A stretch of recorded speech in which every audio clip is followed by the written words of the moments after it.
Life forms detected.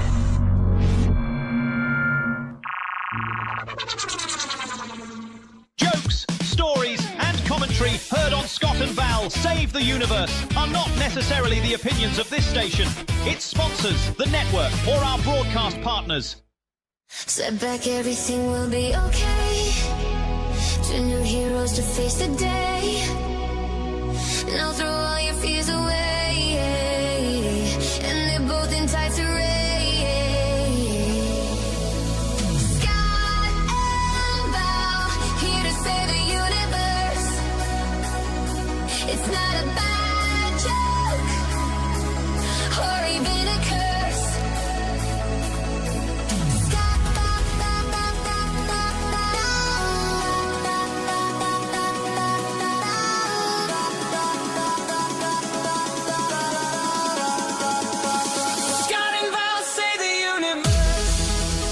Ladies and gentlemen, friends and neighbours, not since Donny and Marie Osmond has America seen a brother and sister weekly entertainment extravaganza like you are about to see and hear.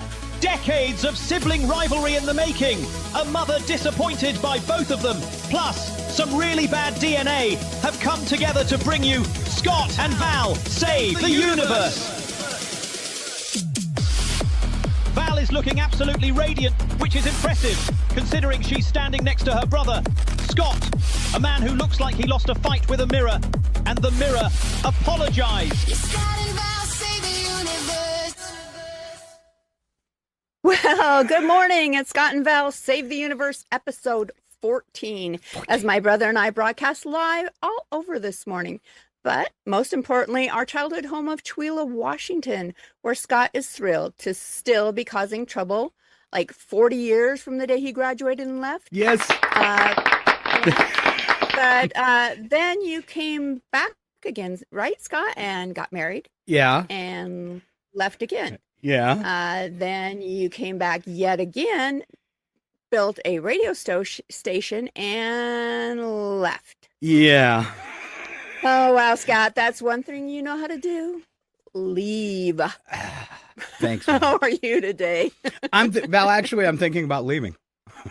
Oh, really? So don't Where even go are you going there. today? I don't know. I think I'm going outside as soon as this show's over because we finally hit 61 in Maine. Wow. The cat's been in here whining all morning to go back out. I had to show her the spray bottle, and she immediately left. Okay. She's well trained. Yes. All right. Let's see. We've got to invite people to make comments on our Facebook page. And this would be the Rogue Frequency Network on Facebook, Scott and Val Save the Universe at the Rogue Frequency Network. And if you watch we're on all sorts of platforms, KCHW's platforms, our platforms. But if we get the comments all in one section, it makes it easier for us to respond to you. We will glance around, see in case people didn't hear that, and see if there's any other comments. Leave a joke, say hi. We will give you a shout out. It's super easy. So, and if you want to comment on Val's insults this morning and how we started off the show, feel free to comment about that too. Woohoo, or give me some more ideas on Yes. how to insult him, because Yes. that would work too. And I'm kind of monitoring our KCHW station, but we'd strongly encourage you to head on over and check out Scott and Val Save the Universe on Facebook and our other platforms, just so we can, like Scott was saying, keep everything kind of centered in one location so we don't miss your comments. That's right. And we pop onto that one every now and then to see if the red circles around our logo, just to make sure we're still live. Because we never know what's going to happen. We know, yeah, we never know. We just have to check daily if we're still alive. Yes. Let's see if I have a Or still pulse live? today. Yeah. Yeah, I was telling a friend about some minor health problems, and he goes, "Wow, it sounds like you have an ulcer." And I looked it up, and I have all the signs of an ulcer. Oh, okay. So I hope it's not true. You know, you got to try. You got to be really careful though, getting diagnoses from Dr. Google, because you never know. Or Ron.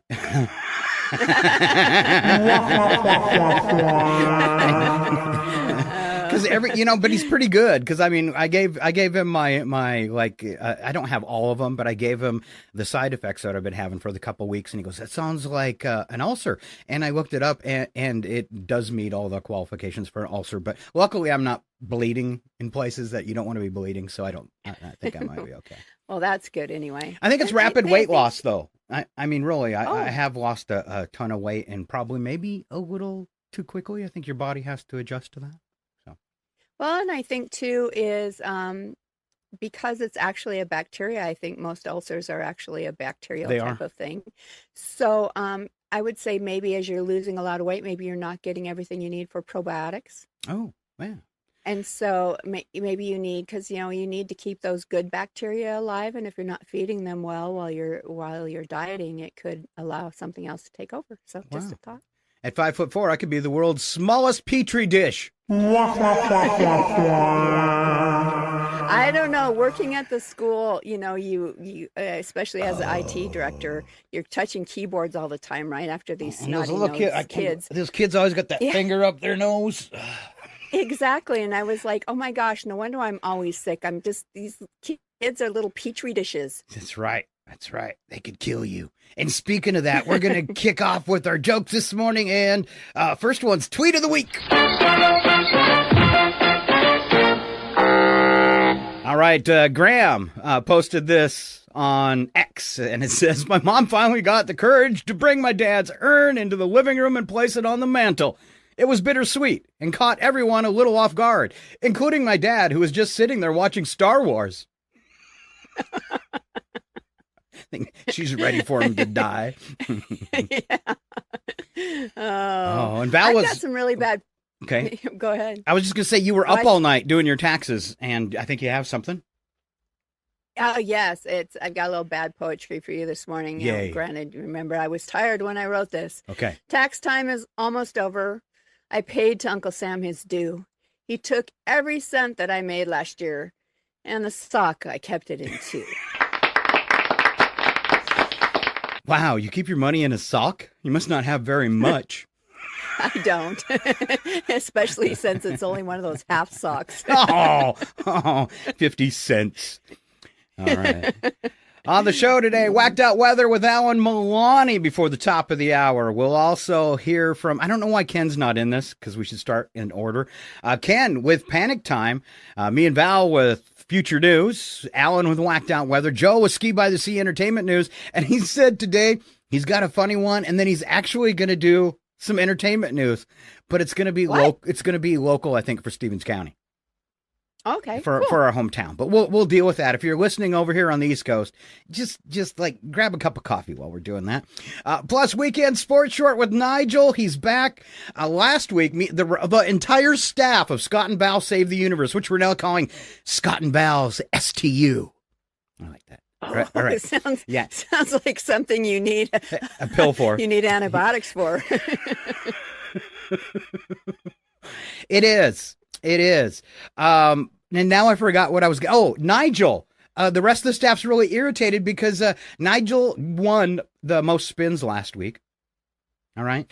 But we could do well. Last night at midnight, I posted a short video that said, and it's on there. I'm going to play it in a little bit too, so you don't have to watch it on Facebook. But it said Scott and Val, the movie trailer.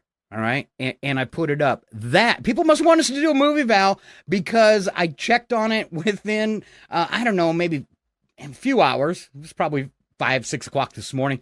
And it had 500 spins. So that's kind of a sign that we're going to have to do a movie. Are you ready? Is there a movie classification under a B movie? Yes, it's C, which stands for couldn't watch. Couldn't even bear to watch it. I don't know. The trailer looks exciting, though. And we look good. Oh, yeah. We look really good because the photo I used of us and animated is from about, let's see, that was like the first year of the radio station because that picture was taken in the old studio in Chihuahua. So that picture that animated us and brought us to life is about 15 years old. So that's why we look so youthful. All right. I was like, man, look at that hair for both of us. Yeah. Thick and luscious. All right. We also have an award song for J.D. Vance in future news, which are coming up in the few minutes. And, well, I'm not going to give you any more info. Here comes Val. 4 things you didn't know yesterday. All right. People between the ages of 45 and 54 are likely to suffer the Monday blues the most. Glad I'm older than that. Yeah, I think it's because they can see, retirement, the light at the end of the tunnel, but they've still really got a long ways to go. well, people that are around 40, younger than 45 have plenty of energy. So maybe Monday doesn't affect them that much. And once you're over 54, you're near the end. So who cares? The end of your working career? Or Possibly both. Possibly both. All right. The next thing you didn't know yesterday, every day 1% of the world's population visits a McDonald's. All right. So if you visit McDonald's every day, keep it up. There you go. In the U.S., Maine is a leading producer of toothpicks. Wow. It's because we have all these tiny trees. We can't, I mean, you can find big trees, but they've cut them mostly, all the really good old growth stuff's kind of been cut down. So that's these, like our forest, we got a couple big ones, but most of the trees are about 8 inches around. So real easy for toothpicks. For some reason, I thought you were going to say tiny teeth. Well, instead of trees. No, from what I've seen on Facebook, Dee, not a lot of teeth. Just calling it the way I see it here in Penobscot County. It's got Knob and Scott in the name. Need we say more? Yeah. All right. The last thing you didn't know yesterday, from the start to the finish, it takes 6 minutes to make a peep. Can I get close to the camera? I'm making one right now. Oh, I thought you were showing us your teeth. Both. All right. Taxing contest, Val. I'm going to give you a clue. Answer includes the phrase or the sound of the word tax. Okay? Ooh, all right. Okay. All right. You cannot look at the answers. They are down below. So do not. All right. I saw you glancing down. Stop it. I only saw the first one, and then I quit because I realized at that point that you would be cheating. Yeah. I should have taken the time to delete the answers, but then I wouldn't have known them. All right. I'll give you a clue. Here you go. This guy makes expensive but real stuffed animals. Well, I mean, I would have gotten it anyway, but it's a taxidermist. All right, Val, another name for a cab. Taxi. Also a television show when we were kids. Do you remember that? I do. With Danny DeVito in the cage. My favorite Danny DeVito line is from Taxi, and he shouts out from the back over the radio for all the cabbies. This Christmas Eve, be sure that you don't let anyone puke in your cab. I would be more worried on New Year's Eve than Christmas Eve. Yeah. All right. Finish this historical phrase, Val. No blank without representation. No taxes without representation. Taxes. When you're giving someone taxes, it's called taxation. There you go. All right. It should have remembered it rhymed. Taxation without representation. That's right. Yeah. All right. When your enemy comes at you with a knife, he what? What is he doing? He's doing something to you. What is it? He's attacking, but that's not taxing. Say it right. Taxing. He's attacking you. That's right. You got to say it with emphasis. Along that same vein, Val, it's where Dallas and Houston are located. Texas. There you go. Good job. That'd be in Texas. That'd be in Texas. Yeah. All right. So since we're speaking of taxes, and I don't know if J.D. Vance is from the South, but he reminds me of somebody that would be. All right. So this might be offensive to some. And in case you didn't know, J.D. Vance won an award at the end of last week. And it was the award for the highest dislike numbers of any president in the history of the United States. And you know me, I'm a lyricist. I had to write him a song.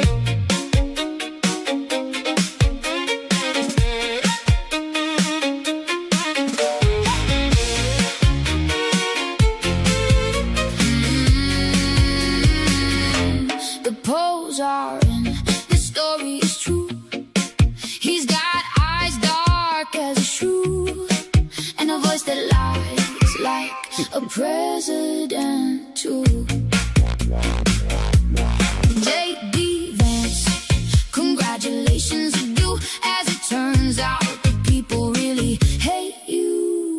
If the poll numbers are true, like Golem, nobody likes you. The reason you are the worst in history really is no mystery. From back in life with fake stories, here's your lasting glory. Like a Teletubby without a TV, yes, an embarrassment for all to see. Our vice president is now the worst in history.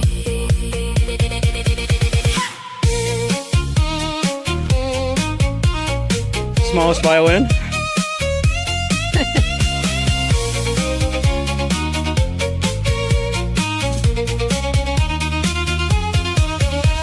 a Teletubby without a TV, yes, an embarrassment for all to see. Yes, an embarrassment for all to see.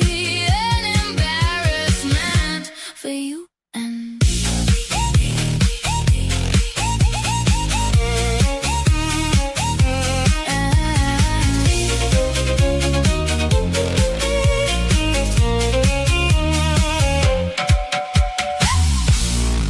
Yeah. All right. You might not like the lyrics, but it was a pretty good song. You know, I was waiting for something about along the lines because he promoted this too, that they were eating the dogs and the cats. Oh, yeah. You know, there's so much. I could have turned it into a 4-minute song, but I didn't want to do it to the listener. True. All right. I got, since we're playing videos, I do have one more for people listening on the radio or the podcast. This one, you're going to hear some audio, but you won't get the whole visuals on this. This is a joke I put up as a movie trailer, but it can also be used as an intro for our return to the show. Me and Val both like sci-fi, of course. This is Saving the Universe, and here we go.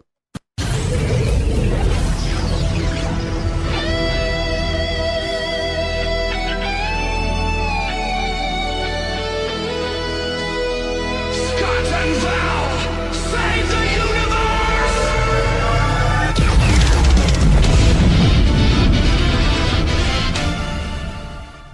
All right, should I read the coming fall 2026 big heroes, bigger stories? Total bull. But it is mine and Val's very first movie trailer. Yes. And actually, And again, in it, I wish I still looked like that. I don't see any changes. You might. Oh. But I don't see any changes. All right. Speaking of things that make us happy. All right. I have a list, the top simple pleasures in life. And me and Val are going to go back and forth on these. 2,000 adults are asked to save their favorite simple pleasure. And Val, would you like to start off by doing a few? Yes. Feeling the sun on your face. Always. Especially after a long, dreary winter, right? That's exactly what I was going to say. All right, keep going.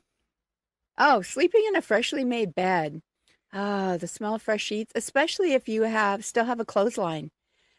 Nothing smells better than sheets that have come off a clothesline. You know, it isn't the smell for me. It's just the fact that in my mind, I know they're clean and the bed was made fresh. So. Oh, okay. Yeah. All right. But that's the terrible thing. I only change my sheets every 6 months, so it only happens twice a year. That's on you. Oh. You can't blame that on anyone else. Oops. Okay. All right. All right. How about stunning views? Yeah. That feels pretty. I bet in some like awe-inspiring views. Some other ones on the list: waking up to sunshine, which is right there with feeling the sun on your face. But it's a little different in the morning when you wake up and it's a beautiful, bright, sunny day. You start singing that song. All right. A nice dinner. I'm iffy on that one. Yeah, if somebody else cooked it for you, right? Yeah. I mean, not that I mind cooking that much, and it's still kind of, satisfying when you make a really good dinner, but a nice dinner that somebody else has cooked. Yeah. Being in the country or the woods, I'm going to give that one a huge thumbs up because, I'm in the middle of nowhere. I see people once or twice a week, and half the time it's on screens. So I am alone most of the winter, and summer is definitely my jam. As soon as the weather hits 45 outside, rain or shine, I'll find something to do out there because winters here are so miserable. I'm working on it, leaving. So my advice to you is if you're moving to the state of Maine, make sure you have enough money to move to the state of Maine, but to live somewhere else half the year. I'm serious. I thought you were going to say enough money to move back out. No, it's beautiful, but not winter. No, keep it. So I have to make a comment because Brad and I went out last year. I mean, we've had an unseasonably warm spring. So we went out last year and we spent a couple days camping at Sand Canyon, which if you are a Tooele native is just outside of town. Beautiful area. Got lots of great side-by-side trails. I can't get that out. Yeah, running the trails and stuff. But I have to say, and I've written a song, and it's gonna come out next week on the show. About it's so disheartening to pull into the campground, and there's garbage in every single fire ring. Oh. It's just, and to see water bottles and beer cans and everything just strewn everywhere. It's really disheartening because this is a beautiful area. And, if you are a citizen of Tooele or even Stevens County, this is a treasure for everyone. And to see it just being disrespected in such a way, it's just disheartening. It was really sad. I mean, Brad and I spent an hour just walking around with a trash bag and picking up the garbage of the whole camp area. But yeah, how could you go out to enjoy the forest and leave garbage behind?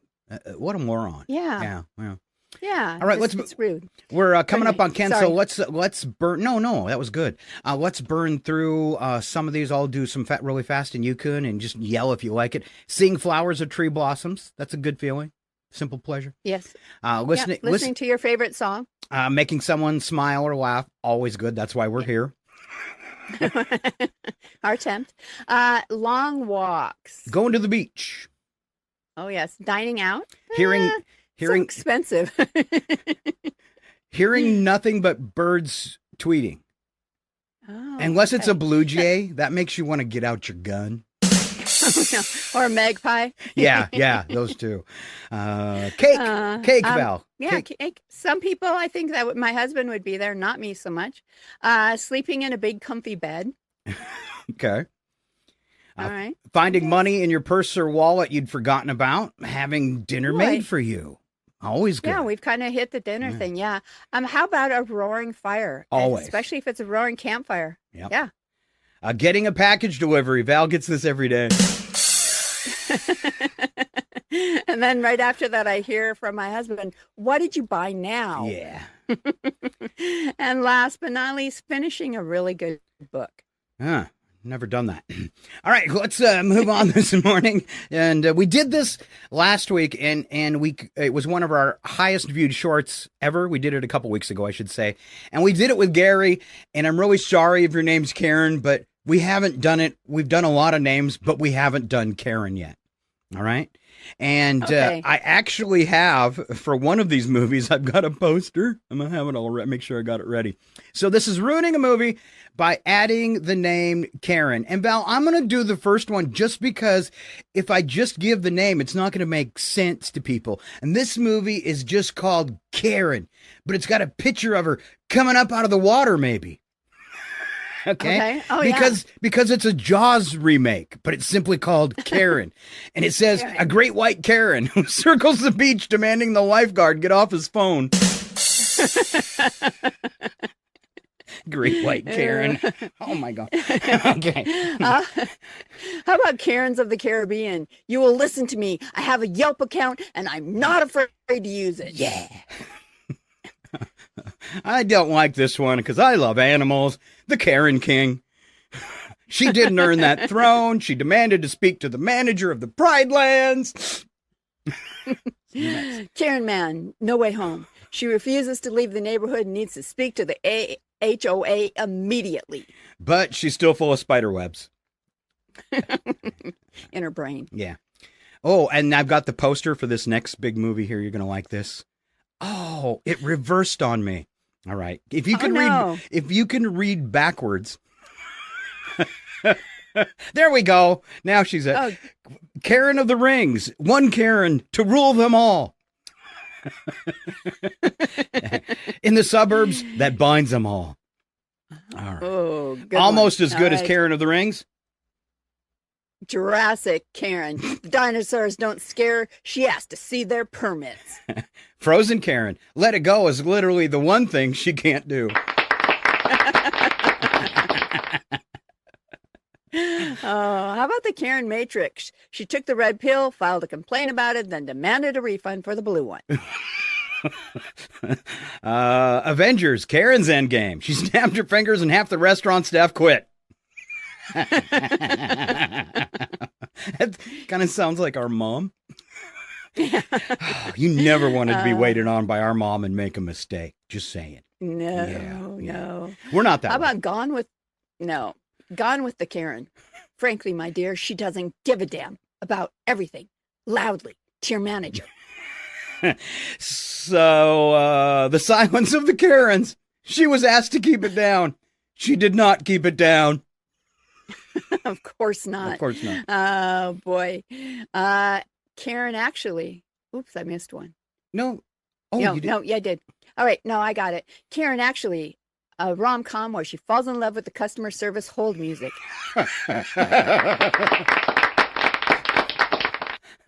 No country for old Karens. Opinions.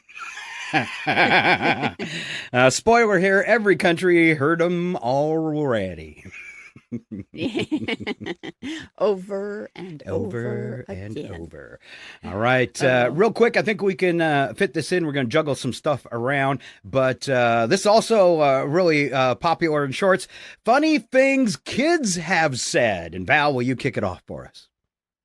Sure, bubbles on the interstate. A 4-year-old pointed at a bald man and said, "Mommy, that man forgot to bring his hair." Oh, I hope no kid ever does that to me. Kid told his teacher, "My dad says he pays your salary." His dad was a plumber. A little girl saw her grandpa napping and whispered, "Is he charging?" I certainly hope so. No kidding. 5-year-old asked mom, "When you die, can I have your phone?" Planning ahead. Love kids. Wishing for it nightly. Yes. A kid walked up to a very pregnant woman and asked, "What did you eat?" I think my wife had the same thing. Little boy at a wedding loudly asked, "Why is the lady so mad she's crying?" Is that what you did, Val? I think so. All right. A 7-year-old told his dad, "You're my third favorite person." Dad asked, "Who was first?" "Well, me, obviously." Well, that's a good one. That is a good one. Kid introduced a baby brother to guests as the one that replaced our dog. Also, my sister. 4-year-old told his pediatrician, "My mom said if you give me a shot, she's going to sue you." Ooh, that's a good one. I wonder if mom's really said that. I doubt it. Little girl saw her first thunderstorm and said, "Mom, the sky's broken." Oh, So cute. It's cute. a The 6-year-old looked at his teacher dead in the eyes and said, "My mom says that you give too much homework, that I'm not supposed to tell you that." So it's probably totally true. True. As any parent, though, we used to feel that, right? Because it's not like your kids come home and do their own homework, especially when they're little kids. They come home and you have to help in some way. And so, I used to think that too. Why are they giving my kids this homework? I don't have time for it. 5th grade, 2 hours of homework every night. Mom thought I was falling behind. I had and I had to have, she wanted to hold me back another year. She was really talking to me about it because I had so much homework every night, but I had good grades.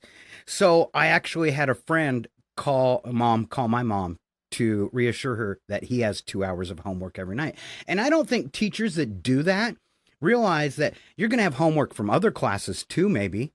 And if they are, let's say, under high school age, the parent is going to help them. So the parent spends, X amount of hours at work every day and then has to do schoolwork with the kid at night.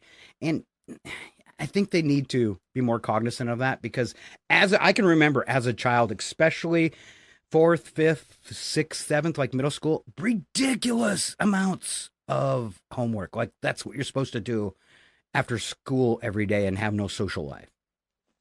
So, all right. Yeah, and I think it's changed though. I think parents complained enough that it's backed off. Teachers have kind of backed off on that. Yeah. Yeah. Looking back, it was probably a little better for my kids. I don't remember being as bad as it was when I was a child. So you could be right, and I'll shut up.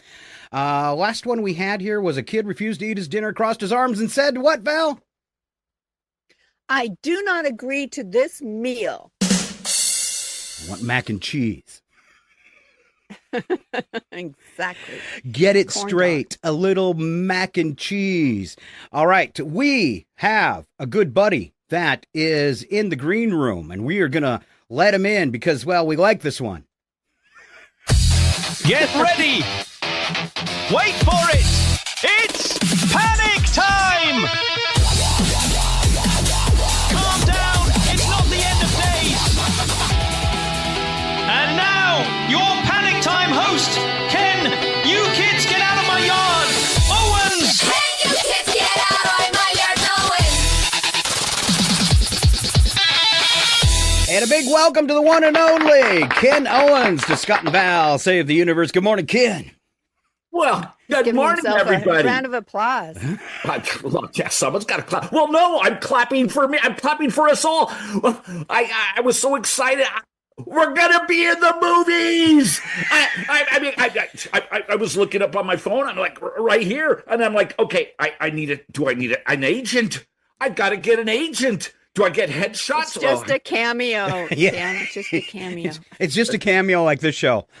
I was practicing. I mean, I was like, my speech, the red, I don't like really red. Do you think they could change it to like a blue carpet? Because I really don't like red. Well, I guess I could put up for it. So my speech, we're all up on the stage. We're getting the statue. I'm like, hey, I want to thank everyone that got me here. I want to thank my dogs, the guy that does our gardening. Wait, I'm not done. Oh, yeah, the plumber. I got to thank...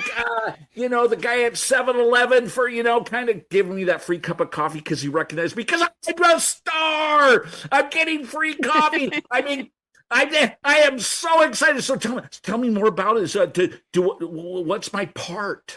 It's a cameo, right? So a cameo is that the guy that pushes the hot dog cart? You see it? What do I do? No, you're going to be a guy that just runs through different scenes at random times, just flailing the arms going, "Oh, panic!"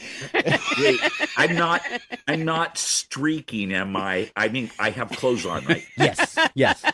Well, we can talk about it. We don't want everyone panicking.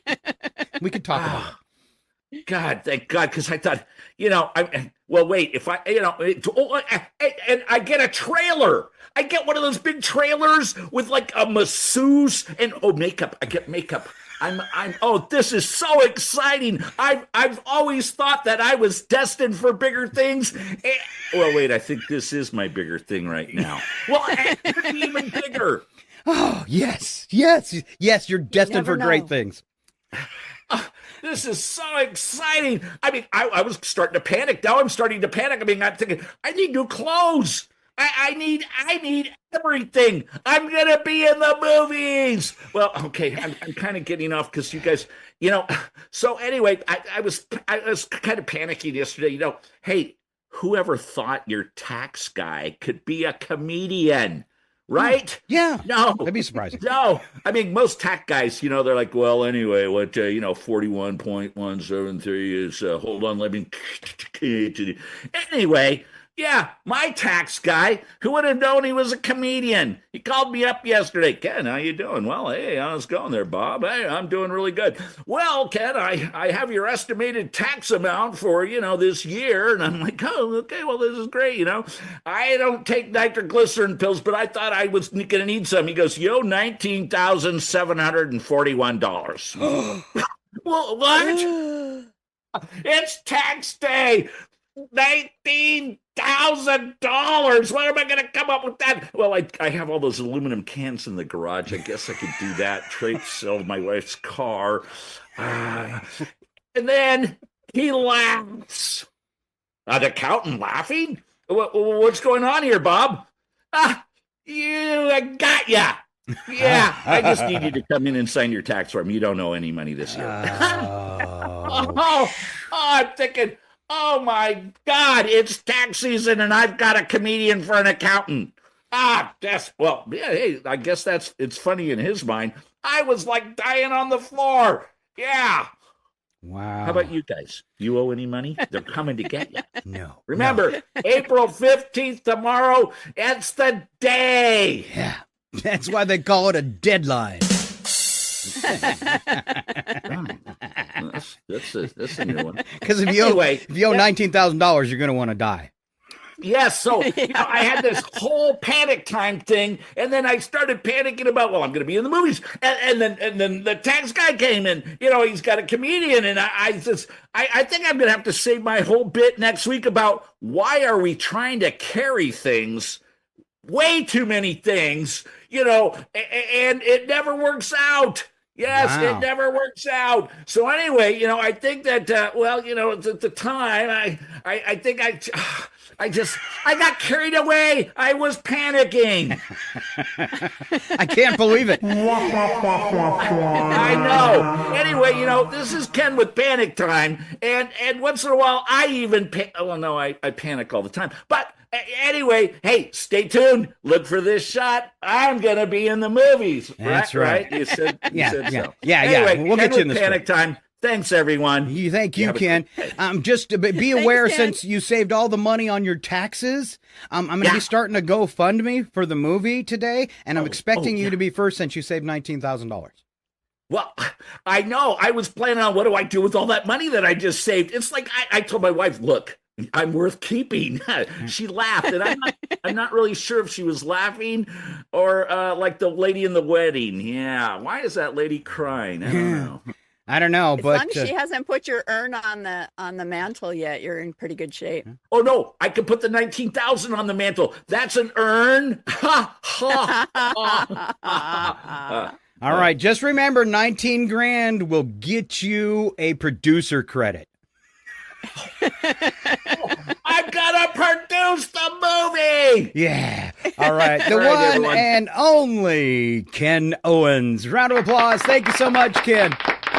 Well, thanks very much, guys. Hey, and we'll see you next week. And it's about why do we carry so much laundry? Anyway, this is Ken with Panic Time. You all have a great day. All right. See ya. Good job. Just You a too, few Ken. minutes away from our first break and rearranging things a little bit this morning. Ladies and gentlemen, It's time to strap in. 5, 4, 3, all systems go. 2, 1. We have it time.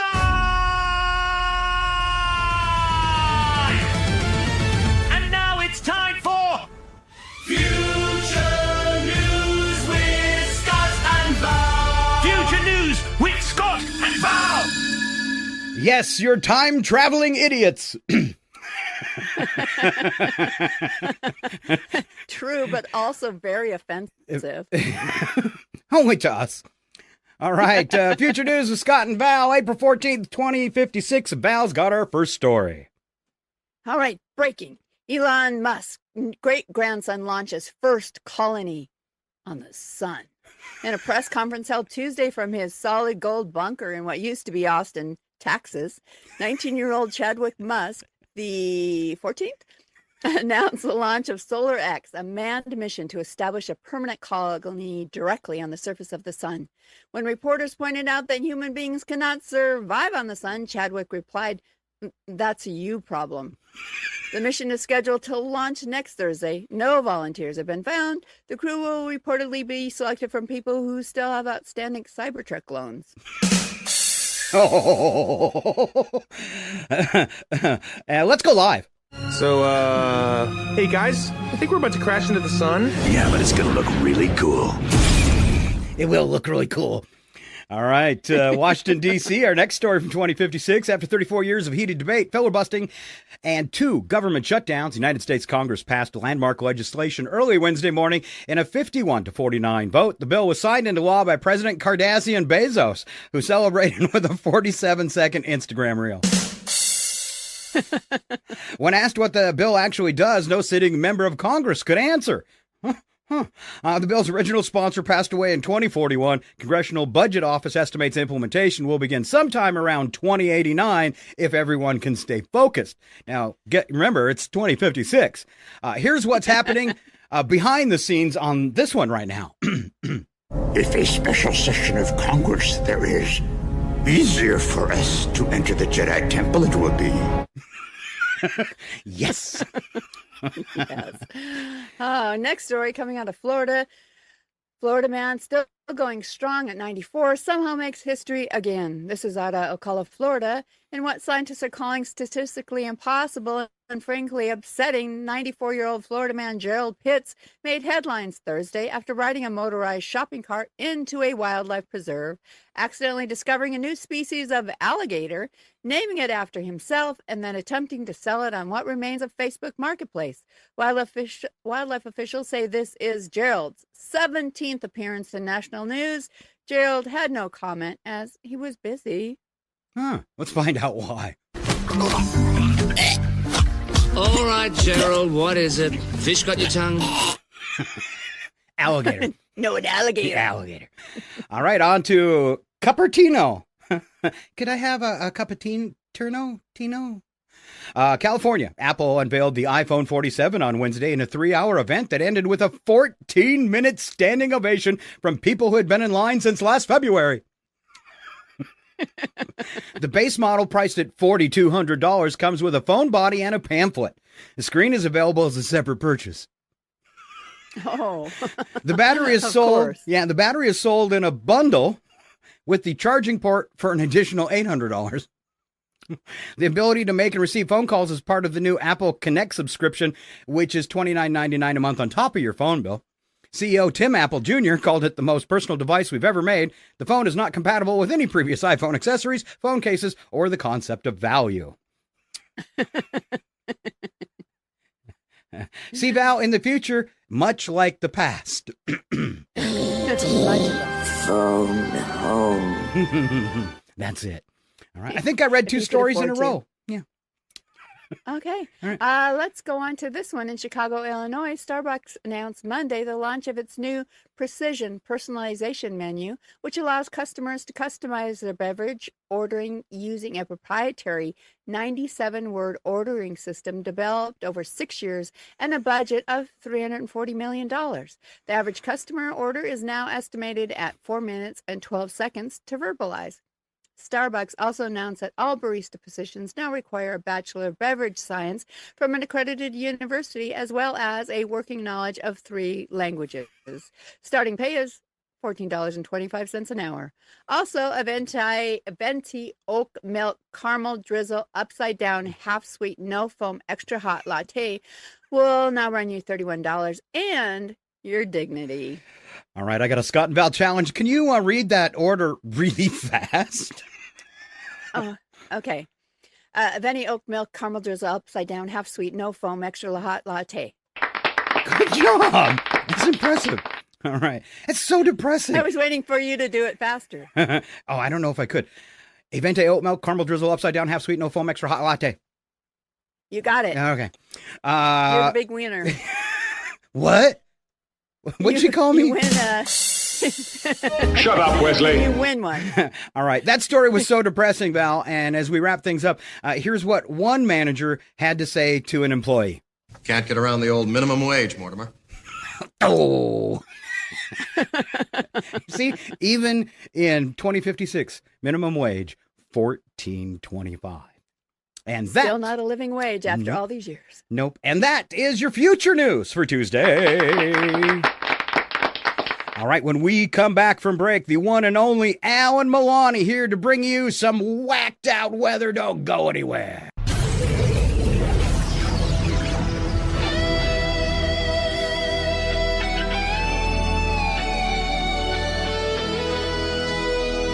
Scott and Val save the universe!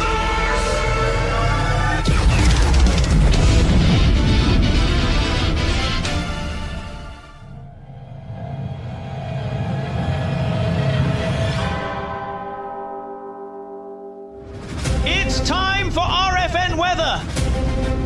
Here with your national weather outlook is Alan Two Shoes Melani.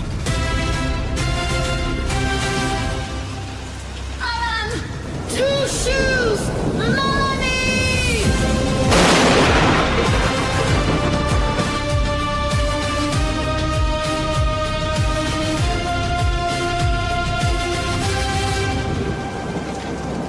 All right, welcome back to part 2 of Scott and Val Save the Universe. And we start this segment off with the one and only Alan Melani and his whacked out weather. Good morning, Alan. Good morning, sir. Good morning. I like the planet behind you today. Very You like that? spacey. Yeah. Yeah, I had to switch it up a little bit. Excellent. Looking good. Yeah. All right. So I gotta say, it's a little nicer when your intro doesn't get deleted too. Yeah, I was hoping you'd notice that today. I actually had you queued up and press the right button. Perfect. All right. All right, let's get into your national forecast, starting where spring shows up late, undressed, and slightly confused. From eastern Washington through northern Idaho and into western Montana, Tuesday kicks off cool and unsettled. Scattered rain showers, some mountain snow, and highs in the mid-40s to low 50s. By Wednesday and Thursday, we keep the clouds and spotty showers around, but temperatures slowly inch upward into the 50s. Then by Friday into the weekend, we finally start to dry it out a bit. More sun breaks, highs pushing the upper 50s to low 60s. So yes, Scott, that's when you can call it nice out. Not Tuesday. Tuesday's still regret with light drizzle. Okay. I'm writing it down. It sounds like came after a weekend. Note taken. California follows a similar arc. Tuesday, Northern California deals with lingering showers, while central and southern parts stay mostly dry. By midweek, high pressure builds in. Sunshine takes over, and by the weekend, it's 60s and 70s across much of the state. Meanwhile, Los Angeles continues its streak of suspiciously perfect weather, like it's cheating off another planet. All right. Rockies and Plains, here's where things ramp up. Tuesday into Wednesday, breezy conditions develop across the Rockies and High Plains. By Thursday and Friday, a storm system brings thunderstorms across parts of Colorado, Kansas, Oklahoma, and Texas. Some could be strong with heavy rain, gusty winds, and hail. So if you're traveling, stay weather aware. And Val, this is your annual reminder, running towards lightning for the aesthetic is not recommended. Oh, but I look so good in that lighting. Or lightning. Lighting. Right. Midwest and Great Lakes, Tuesday starts cool with highs in the 40s and low 50s. By Wednesday and Thursday, temps moderate, but by the weekend, much of the region reaches the 50s and 60s. Expect on and off showers throughout the week. Nothing too dramatic, just enough to keep your umbrella in a committed relationship. Oh. In the Northeast, a chilly start Tuesday with breezy conditions and highs in the 40s. Gradual warming midweek. Then by weekend, you're looking at 50s to low 60s with a few passing showers. So overall, not bad. It's kind of like Scott's cooking. It's not amazing, but it's technically acceptable. You didn't have my dinner last night. Was it good? What'd you have? I was out of food, so I made rice, hamburger, and then I didn't have anything else, so I made country gravy, and I just poured it over the whole thing. Nice. Sounds good. I put a It little. might be bad for you. I put some Italian seasoning in there, so it might make the hamburger taste a little like sausage. Nice. And then I put half and half in everything. So perfect. Yeah. So southeast and the Gulf Coast, Tuesday through Wednesday, a frontal system brings rain and thunderstorms, especially along the Gulf Coast in Florida. By Thursday and Friday, things begin to clear, and by the weekend, it's warm and humid with highs in the 70s and 80s. Basically, summer is stretching and cracking its knuckles. National wrap-up. So across the country from Tuesday through the weekend, we're looking at a cool, showery start in many regions, storms midweek in the plains, and a milder, more spring-like finish by Saturday and Sunday. In other words, layers. Lots of layers. Lots of layers. And now your nearby planet forecast, Saturn. Over on Saturn, your Tuesday through the weekend outlook is aggressively unfriendly. We've got temperatures around minus 280 degrees, powerful winds whipping through the atmosphere, and occasional methane clouds drifting by like they own the place. Honestly, it's a lot like the inland Northwest, but with fewer coffee shops. Winds can exceed 1,000 miles an hour, which is still somehow less chaotic than Scott trying to assemble IKEA furniture. And Val, good news, no humidity. Yes. Ooh, good. This hair is frizzy enough as it is. The frizz. Alan Melani, I find your forecasts. I find this scientifically fascinating. Yes. Yes. I'm surprised I didn't get a shut up, Wesley. The only thing you're missing perhaps is like Joe coming by in the background with like a stick drawing of clouds and storms. I'm going to have to get me a green screen. You could just have Joe behind you, and whenever he could shuffle papers, and then whenever you like change the weather changes, he could hold up a picture of the sun or clouds, or maybe Brenda will do it for you. Maybe. I'll All see right. if I can talk her into getting up this early. The one and only Alan Melani. Thank you so much for joining us today, Alan. Great forecast. Thanks, guys. You bet. See you next week. All right. See you.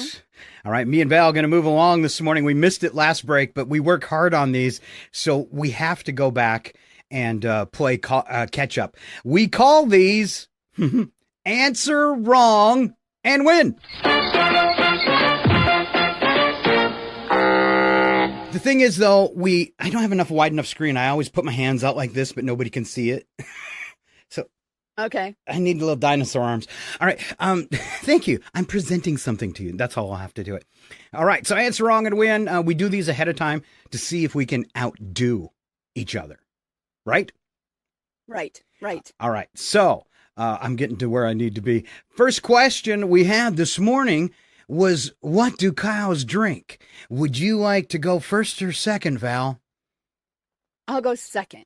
All right. I'm just going to warn you, I put a lot of effort into these last night. Okay. All right. Okay. What do cows drink? My wrong answer is orange Fanta. They prefer the 20 ouncer, but they'll take a can in a pinch. Okay. Val's wrong answer. Mine was chocolate moo shakes. That's how they get chocolate milk. Oh, okay. All right. That's pretty good. All Okay. right. How many days are in a week? My wrong answer is 11. Okay. Any questions? How did you come up with 11, Scott? Well, I included Blur's Day, No Way Day, Y Day, and then there's that one that comes after Y Day that nobody talks about. 11. What did you come up with, Val? I came up with 3. Yesterday, today, and tomorrow. Ooh, that's bonus points for clever.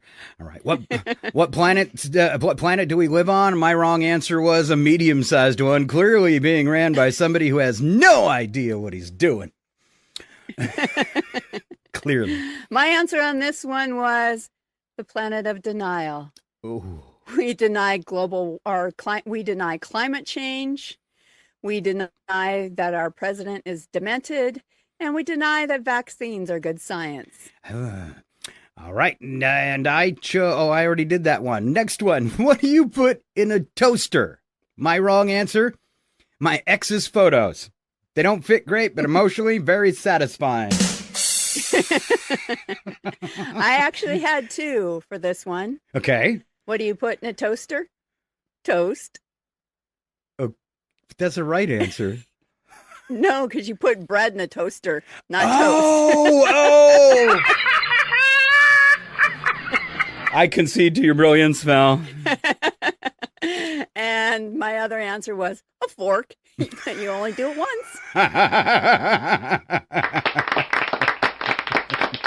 I don't know. I was able to shock myself with the top of an oven twice in a row. Twice. And if you're Scott, you do it twice. And my buddy said, you need to go to the hospital after you get hit by 220. It throws your heartbeat off. And I said, it's okay. I got hit again. Out of rhythm, back into rhythm. Yeah. I'm the only person I know who actually AED'd himself. Just give me the paddles. And it hurts your body for a long time, doesn't it? Yes. You feel like the cartoons with the birds. I mean, you see the stars. I couldn't see the birds, but it felt like that. And my hair literally standing on end, and my chest, you could see it move out of normal, like my chest would heave, maybe like 2 inches from my heart every time my heart beat. Yeah, it was impressive. And I lived. Mostly. You know why? It's because only the good die young. That's Scott. right. I'm here forever. Shut up, Wesley. All right, let's move on this morning. Which is older, Scott or Val? Put your best guess on Facebook and be careful, because Val might hunt you down. No, we're playing a game called Which is Older. I'm going to give Val a couple of well-known inventions. She has to tell me which one is older. Do not look at the answers, Val. I know. I saw. I scrolled back up. I was like, I can tell this is going to be a question for me, and I didn't look this time. Good. All right. Which is older, Val? Bubblegum or cake mix? This is a tough one. Ooh, like prepackaged cake mix, I'm assuming. Yeah. I'm gonna say bubblegum is older. You'd be right. 1928 and cake mix 1949. Good guess. It's that giant brain of Val's. The credit card or the copy machine? This one's gonna. I'm not gonna. Is it gonna be like a? It's a little bit trick question. I'm not saying nothing. Gosh, now I want to say the copy machine. You want to say the copy machine? Would you like to phone a friend? RFK is standing by. Oh, great. Does that mean I'm wrong, or are you just trying to make me think I'm wrong before you tell me that I'm right? Did you say copy machine? I did. You're right. Did you say copy or coffee? Copy. A copy machine you think is older, and you're right. 1937. Credit card not till 1950. Well, I find it hard to believe they were making copies in 1937, though. Was it like the old, what do they call them, like the old ditto machines? Remember those? Are they talking about like the paper you can write through? I don't even know what that's called anymore. Yeah, it's like, because I remember doing it like when we were in school, it was like that ink machine, and they put the original through it and then they run it. Yeah. Nobody on Facebook's helping either. No, of course not. So you were right there. Leave me hanging. Yeah. All right. The first canned beer, Val. Or a Slinky. The canned beer. And you'd be right, 1935. The Slinky, though, very close, 1943. Oh, okay. Yeah. That's back when we still made things out of metal, even toys. Yeah, now they're plastic. Plastique. And they have the plastic Slinky, too. Can you believe it? That's what I mean. That's what I would refer to as a plastic Slinky. Sorry. But on the plus side, they come in great colors. That's true. And they don't leave your hands black and smelly. I kind of enjoyed that weird metallic smell. It is kind of unique, creepy, though. wasn't it? It was. Yeah. Why did Slinkies have their own special smell? How come other metals? I mean, you can go sniff a hammer. Nothing smells quite like a Slinky. That's right. I always figured Val put her feet on it just to mess with my Slinky. Well, you tried to get your whole foot through it. I did. Make a foot bracelet. I wanted out to of play it, or an RoboCop. anklet. All right. Diet soda or the first scientific handheld calculator? Oh. The calculator. Let's see. First scientific handheld calculator, Val, 1972. So that's pretty old. Oh, I The messed first it up. diet soda, 1952. That's 20 years to you and me. Oh. All right. I was trying to remember, Mom, if with Mom it used to be the Tab. And I was thinking it was much older with Tab. I mean, much newer, but evidently not. Not so. All right. We're going to play Spy the Lie, Val. The most frequently misspelled word in the English language is misspelled. The most frequently misspelled American city is Pittsburgh. 4 out of 5 adults say they've been hit by bird droppings. Which one's the lie? Which one's the lie? I'm gonna say the most frequently misspelled word is misspelled. I'm gonna say that's the lie. It is a lie. Good job. Any idea what the most frequently misspelled word could possibly be? I want to say like something that's I before E or E after I, like receipt or something like that. It's restaurateur. Like, oh boy, Restaurant's hard that enough. many people. So now you. That many people are asked to spell restaurateur that they would know that that's the most misspelled word. Well, I used to be a restaurateur.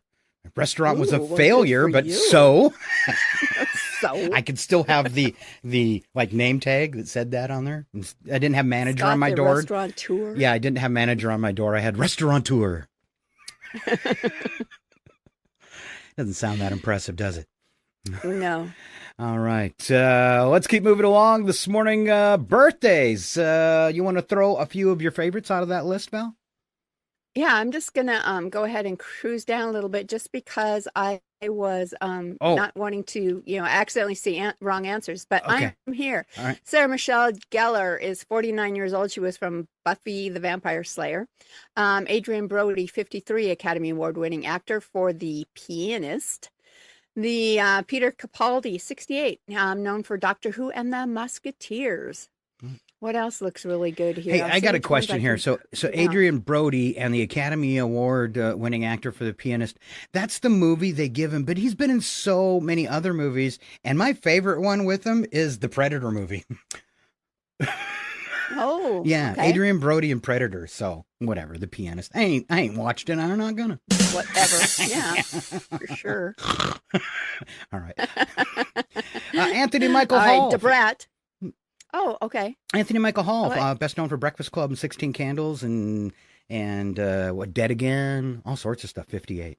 See, you know all these actors, because you are more into the entertainment news. I have, and I mean, unless it's like somebody I really know, I just don't even recognize them. So, yeah. Robert Carlyle But, turned in 65. He was the creepy dad in a lot of movies, but he was the creepy dad in 28 Months Later, the second 28 Ooh. Days movie. So, Okay. and I got to do this one. Richie Blackmore turning 81, English guitarist known for Rainbow and Deep Purple. Wow. Yeah. 81. 81.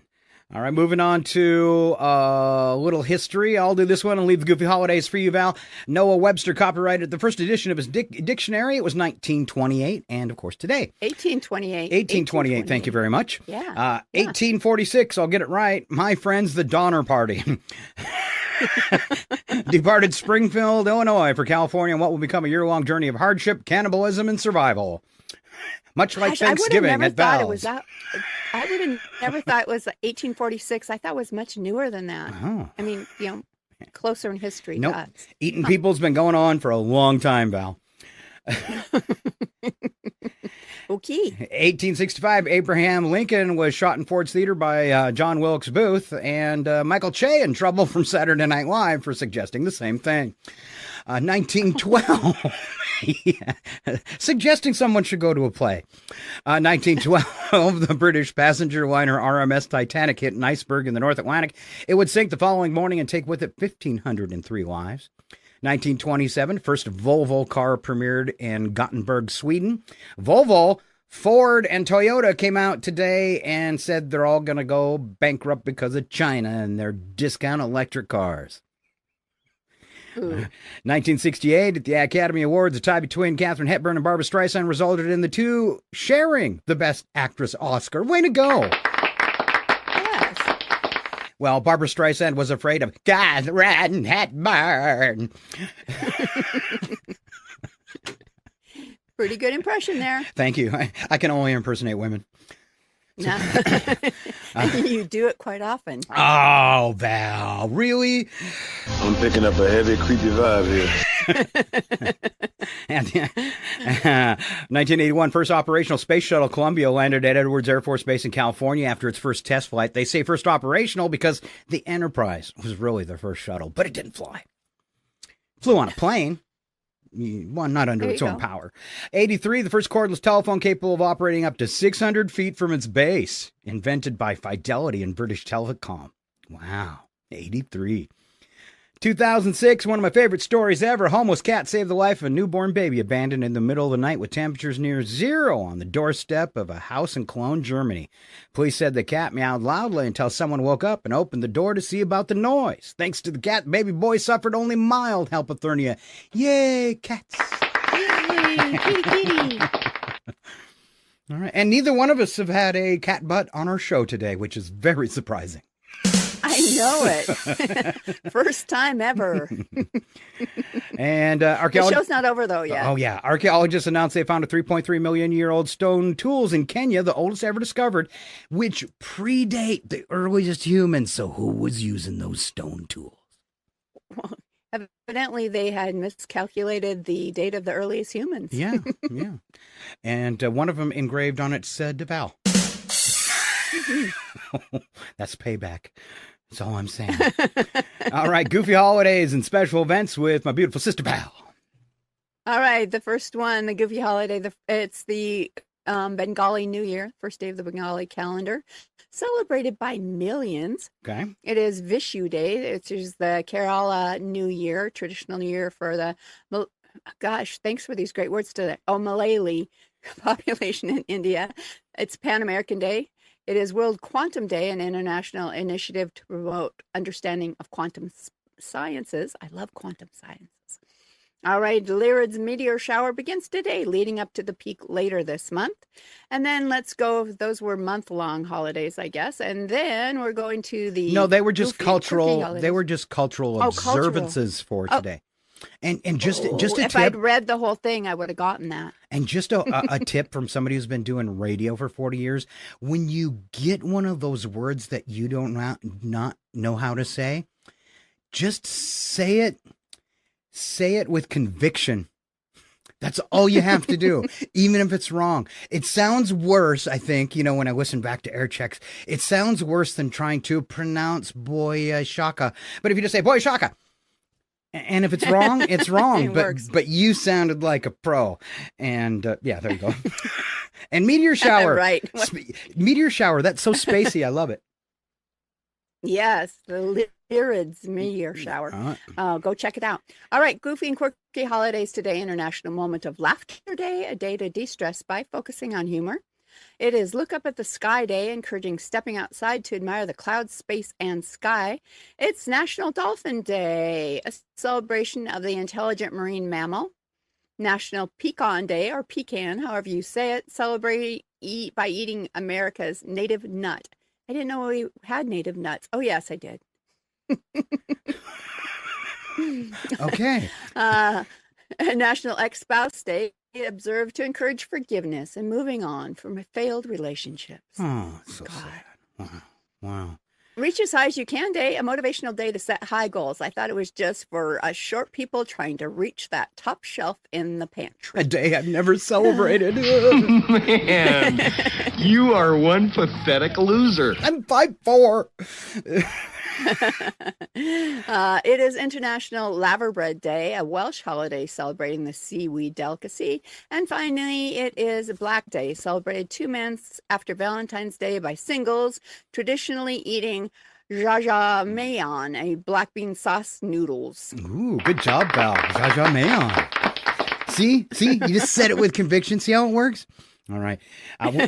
We've been making them wait for like ever. But when you said it, I remembered we needed to get to this. You said America's native nut. Do you have any idea that America's native nut is actually living in Belize? Ladies and gentlemen, the show that goes nowhere yet somehow everywhere is about to astound you again. Live from the tropical country of Belize, it's your RFN entertainment guy, Joe. What? Joe Wools. Joe Wolchinski. No? Woolzinski. Close to Doc then? It's time for Ski by the Sea on Scott and Val Save the Universe. It's our tropical friend, Joe Wolzinski. Welcome to Scott and Val Save the Universe, Joe. Hey, how you doing, Morning, Scott? Joe. How you doing, Val? I'm doing fine, Hey, before we get started with the show here, Alan, I want you to know that for the very low price, I can do some special effects for you, okay? Get a hold of me, buddy. Get a hold of me. All right. Our cast is the only one that watches the My show. people call you people. My people call your people, right? Yes. I have no people, but So, hey, I got an exciting thing here. I got some fan mail that I'm going to read. Actually, it's fan email. Fan email. I think I'm the funniest person on the show. You are, Joe. By far. So here's some fan email. Sorry. Dear kind sir, my name is Abil Hakim, and I currently work at the Ethiopia Embassy. We have a check for the poor people of America, but are having a difficulty getting it to the poor people of America. I am requesting your assistance as an American citizen in getting this check to the poor people of America. Please respond to this email so we, together, can assist the poor people of America. Abil. I'll have to answer that later. Sir, please contact us about an extended warranty. Alcon, 2 B-52s will depart at 0400 hours Central Time from America's heartland and head towards selected targets at coordinates KL09231034. Drinks at my place afterwards. Is that from your buddy Pete? Ski. Hey, buddy. Ignore that last message, okay? Thank you. Pete. P.S. You are my favorite segment of the show.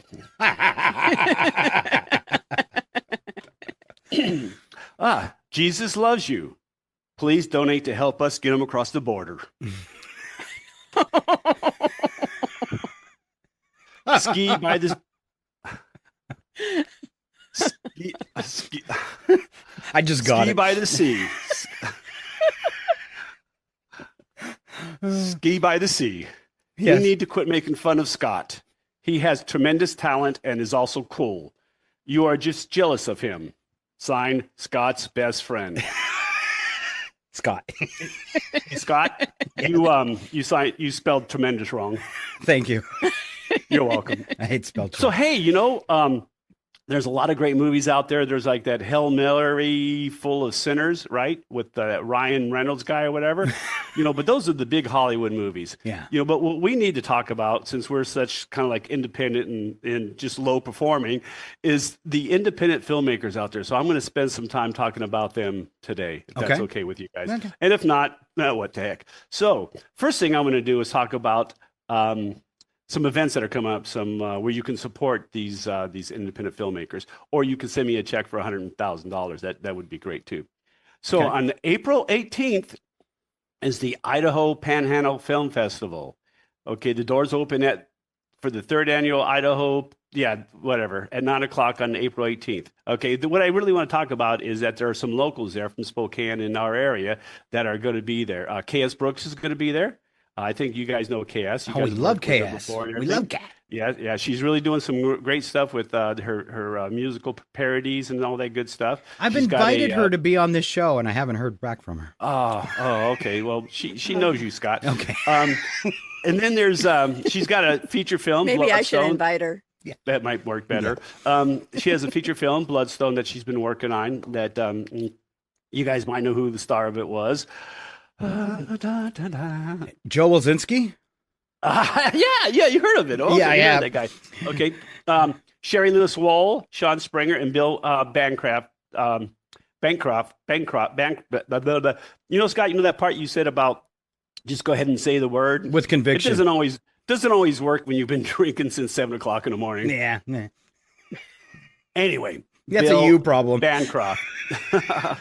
So anyway, but and I've worked with all these people, know all these people are really great, so support them. Scott, the 50-hour slam competition is usually in March, is now April 24th and 26th. And since I'm mumbling through all this stuff, all you got to do is Google it. You can find the information. But if you want to make a film with a whole bunch of people, all you do is you just go to this competition and you make a film with a whole bunch of people. It's fun, right, Scott? We've done, 3 or 4 of them? Well, I think I helped you with one of the first ones, and then I was consumed by that giant radio station in Chihuahua, I think, because I think I helped you maybe promote a couple, but as far as actually working with you, I think it was the first one. So yeah, you were in a couple. Anyway, so the 50-hour slam competition, like it says, is in Spokane, run by some great people and stuff like that. May 21st, 2026. Where is the only remaining drive-in theater in Eastern Washington? Colville. Kettle Falls. Colville. Kettle Falls. Well, okay. I mean, if you drive to Between Kettle Falls, the two. you'll say in the middle. Yep, it's the Auto View Drive-In. It's going to be a free show. Okay, it's sponsored by some really great people. And I'm not willing to say who those are. Anyway, but yeah, would it be you, Joe? Yeah, you heard. Okay, anyway, so yeah. Is this? I'm confused, Joe, and I just want to make sure the listeners are staying with us. So you were talking about they've probably gone already. You were talking about one that's in Idaho, and then you mentioned the 50-hour slam, and now you're talking about the Auto View. Which one is happening at the Auto View? Oh, that's the Pacific Northwest Filmmaker Showcase on the 21st of May. Okay. I need to start drinking a little bit more. Yeah. So, all right. I wanted to. This is 3 different shows, correct? Okay. Right. So the Idaho one is April 18th. You have to pay for that one. The 50-hour slam, 24th to 26th. You have 50 hours to make a 3 to 6 minute film. That's free. And then the Pacific Northwest Filmmaker Showcase, May 21st, 2026, at the Auto View Drive-In. Show starts at dusk, and this event is free. Anyway, the point of what I'm trying to talk about is that I need time to kill on this show because you guys will eventually start paying me, so I've got to fill that time up. Yeah. But more importantly is what you really need to do is support independent filmmakers. I'm sure they have them in Maine. I'm sure they have them. I know they have them in Spokane. They have them all over the place. The Spokane Film Project and, We Few. So if you want to make movies, there's no reason not to. Now, if you want to make a movie with Ryan Gosling, I don't know. He doesn't answer my emails. So anyway, that's pretty much all I wanted to talk about. Did you see our movie trailer? Which one was that? This morning. Did you see our movie trailer? No, I didn't. Usually in the morning, I'm running around getting things set up. Do you want to see our movie trailer? Yes. Where can I see it at? Right here. Oh, right awesome. now. Right now.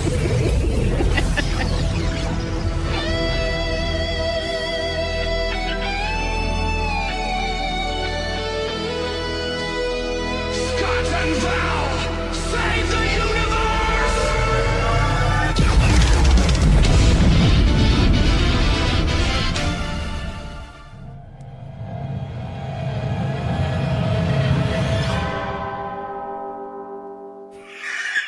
I had just missed that because I saw the scrolling and stuff like that. All right. I want to know when Space Janitor is coming out.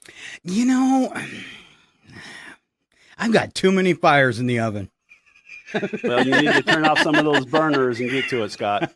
So anyway, yeah, support I was local. kind of waiting for that one too. Support local independent filmmakers that are out there. You just Google it. I can give you more information. However, before I sign off here, I want to say a special shout out to my #1 fan, Becky. Becky, you get 1, 2, 3 pineapple stirs. Also, you get a shot of whiskey. Is Becky visiting right now? No. If you would have said yes, I was going to ask him if someone else knew about that. No, she's not visiting right now. She will be. She will be. She will be next month. She will be next month. All right. Well, hey, thank you so much, I Joe. guess it's been fun, and hopefully I got some information. One last question. The first one you said was where? Oh, I think it's in Wallace, Idaho. It's the Idaho Panhandle Film Festival. Well, I'm not sure our international viewers know about Wallace. Would you mind saying that yeah. again? Idaho? Yeah. That's frightfully interesting. We pronounce it Ohio. Potato Head! Way to go, Idaho! All right, now everybody knows where Idaho is. Okay, that's good. Anyway. Thanks for clarifying, Scott. Yeah, I think I confused him. All right, enjoy your cocktail. Enjoy your day in the tropical country of Belize. One last question. Why aren't you outside today? Is it stormy? We got people doing work out there, and there's a lot of stuff going on. Well, if there's men without shirts, Val would definitely like to see him in the background. So don't let that scare you. All right. I'll have a drawing next week for her. All right. Since Ryan won't answer your calls, I mean, maybe the next best thing. I don't know. Yeah. Okay, I'll see what I can do. Well, hopefully people enjoy the rest of the show because I don't know about this portion. All right. Anyway. A big thank you for the real stuff as well as the comedy. Once again, the one and only Joe Wolzinski. Val, we've got so many things we could do this morning. Do you want to play or do we want to do some headline news? Ooh. It's a tough decision. Depressing news. It is. But probably things people need to Let's just play. Let's just play. Okay, let's do a really short, a few headlines, throw them in there, and then let's go on to the fun stuff. All right, we'll do them really fast, and we won't talk about them. All right, here it comes. We need some tension music.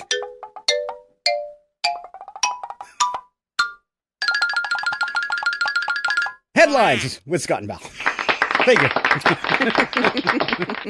First story today off Headlines News that I picked up. Val, would you like to roll out what our federal judge did? All righty. A federal judge dismissed President Trump's $10 billion defamation lawsuit against the Wall Street Journal and Rupert Murdoch on Monday over a story on his ties to Jeffrey Epstein. There's more. Are you froze? I know. I thought we were just like, I thought we were just covering just keep going, but go fast. All right. Okay. U.S. District Judge Darren P. Gales in Florida wrote in the order that Trump had failed to make the argument that the article was published with the intent to be malicious.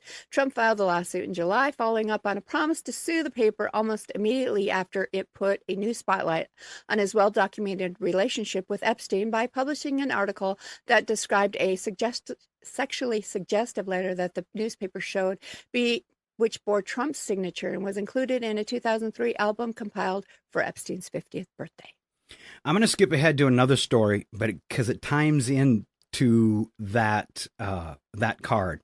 So he lost the lawsuit against the Washington State Journal. Of course, he always appeals, so that will be expected.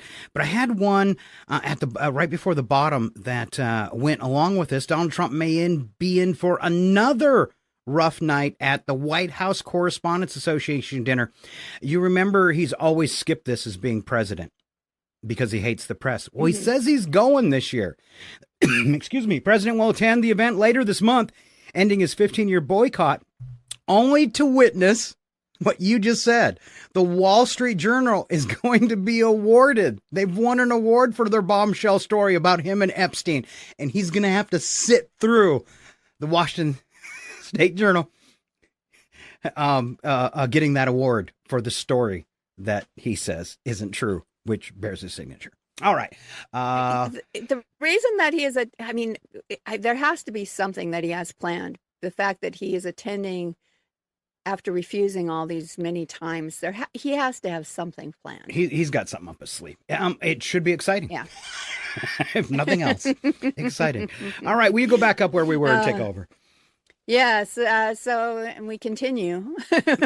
We know that he insults women, dignitaries, and more without regard, but really, Pope Leo. President Trump on Monday defended his decision to post an AI-generated image appearing to depict him in the likeness of Jesus shortly after insulting Pope Leo, instead insisting the image shows him as a doctor. The post on Sunday night sparked intense backlash, even from some of the president's most vocal supporters, and the image was deleted from the president's Truth Social account by Monday morning.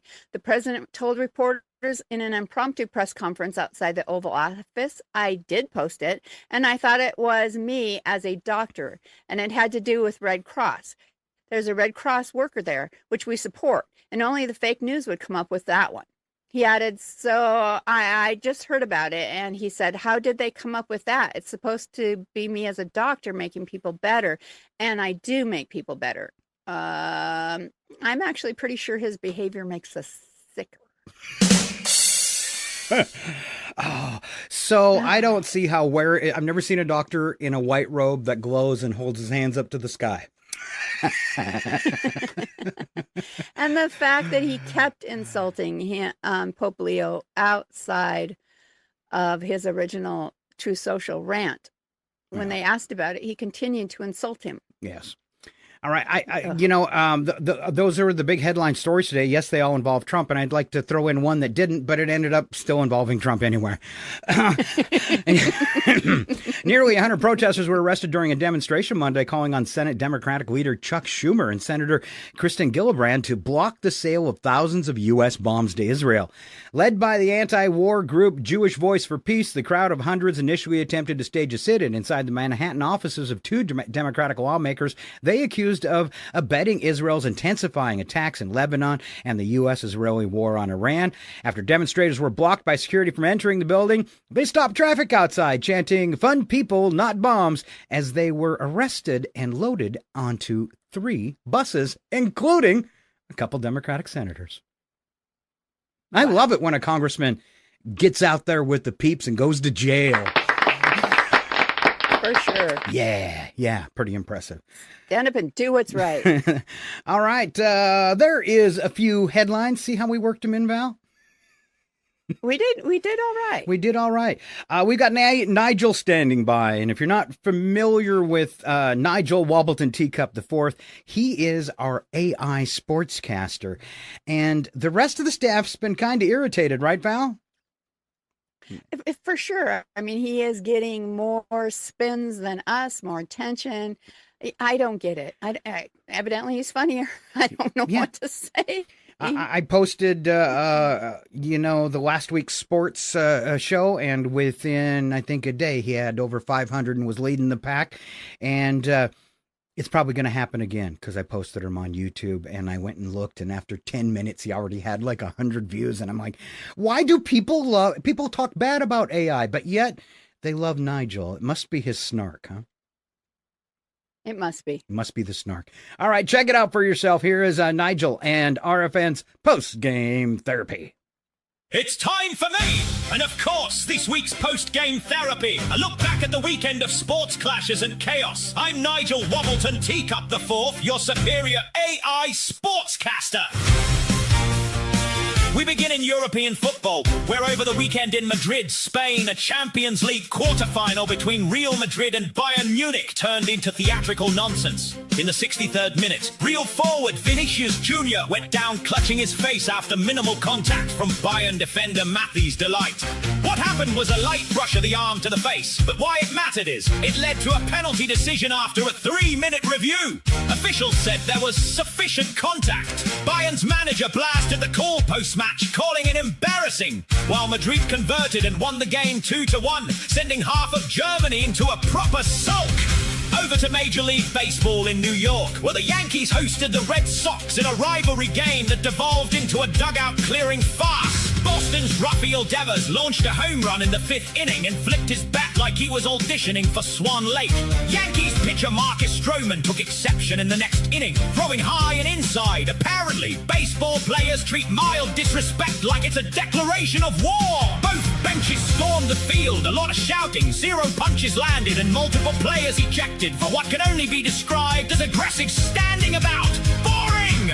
In Formula One, this weekend at the Chinese Grand Prix in Shanghai, Team Haas delivered a pit stop that will live in infamy. What went wrong? During Kevin Magnussen's stop on lap 27, the rear left tyre wasn't secured properly. Poor communication between the tyre gun operator and the release signal guy caused the car to be released early, only to stop again at pit exit. This dropped him from 9th to 17th, effectively ending his race. Team officials later admitted human error, which is a polite way of saying someone had a proper lashing and needs a new job at the Hot Wheels factory.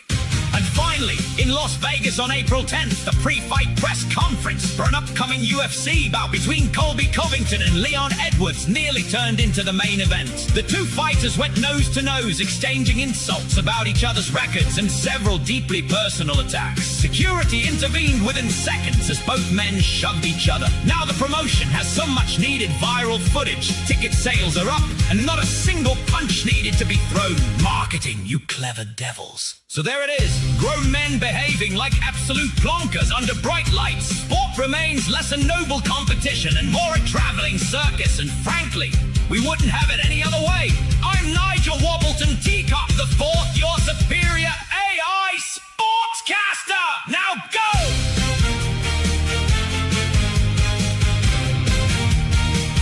Now go! All right, looks like Nigel may be having too much coffee today. I know. He ended on kind of an aggressive note. Very today. aggressive. Very, very aggressive. Yeah. All right. There he is. Nigel Wobbleton Teacup the Fourth. Very hard to produce all that AI stuff. People think, oh, AI is so easy. But I spend at least, I think this was the quickest one.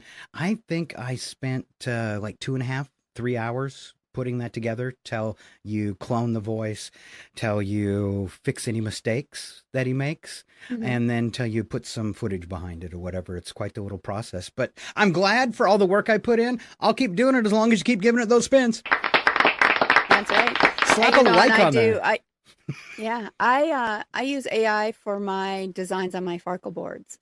And again, I think people think, just AI just pops it out and it's, but I can spend hours just having it edit different parts of it, change things that it does wonky, because a lot of the times AI does some pretty strange stuff, and so it's a lot of work. All right, we're doing a time check on the Pacific Coast. It is 1 minute before the hour of 9 a.m. If you happen to miss what's next is Odd News, where we go crazy before the end of the show. Don't forget, we always cut it up into a separate show and post it at some time during the week as well. But it's ready. Ladies and gentlemen, brace yourselves. It's time for Odd News with Scott and Val. The only segment brave enough to ask, who let this happen? And then read it out loud anyway. Proof that evolution is taking a coffee break in America. And 1 or 2 other places too. These are real stories involving real people who woke up that morning and chose chaos. If you're thinking, surely no one would actually do that, allow us to assure you, yes. Yes, they would, repeatedly. So settle in, lower your expectations, and remember, this isn't fiction. It's humanity, unsupervised, on Odd News with Scott and Val. Oh, yeah. Big show today for Odd News. Lots of songs, and we kick it off with the news attack, where the first sentence is true, second sentence is a bad joke, and Val kicks it off. All right, a researcher at Tel Aviv University says procrastination might be a trait we learn from our parents. If they were procrastinators, you have a good chance of being one too. By the way, the story's about a week old. I'm just getting around to it now. A study finds that children as young as 16 months old understand joking around, but even then they think Dad's dumb. I hated that. It's a good joke. Of the 200 million adults in the U.S., more than 75 million are now classified as obese. Ooh. I'm better at eating pizza than doing math, but I think that's a lot. It is a lot, Val. Of the 210 million adults, Val, which is a lot, in the U.S., more than 75 million are now classified as obese. If you haven't heard, it probably explains why 22 babies this year already have been named Grubhub. It's my little baby Grubhub. Disney Plus has around 110 million subscribers. That's a lot of 8-year-olds with credit cards. Oh, research shows that Research shows that sighing is essential to our health. If we didn't sigh, our lungs would fail. Did you know that? I guess. All right. Also, our spouses wouldn't know when we're ready to leave the party. All right, we're moving into Wacky But True. We don't add anything to these stories, but a song that helps sum it up. And today, as a special, we start and end in Florida. All right, and they tie together. State in the union, and we'll make them tie together. Okay. Okay. All right. Take us there, Val. All right, in Celebration, Florida, yes, the Disney designed town where everything is supposed to be magical, reality took a hard left turn this week. 56-year-old Anthony Boole and 57-year-old March Chadwick were arrested after witnesses reported the pair driving through town with a dead alligator strapped to the roof of their car. Authorities say the alligator's origin, cause of death, and frankly, the reasoning behind any of this remains unknown. What is known is that the gator was secured to the roof like a piece of luggage, and wildlife charges are now pending. Because nothing says normal Saturday like turning your sedan into a reptile hearse. To be fair, in Florida, strapping a dead alligator to your roof is technically considered home decorating. And for the record, investigators believe the alligator had the highest IQ of anyone in that vehicle. Probably true.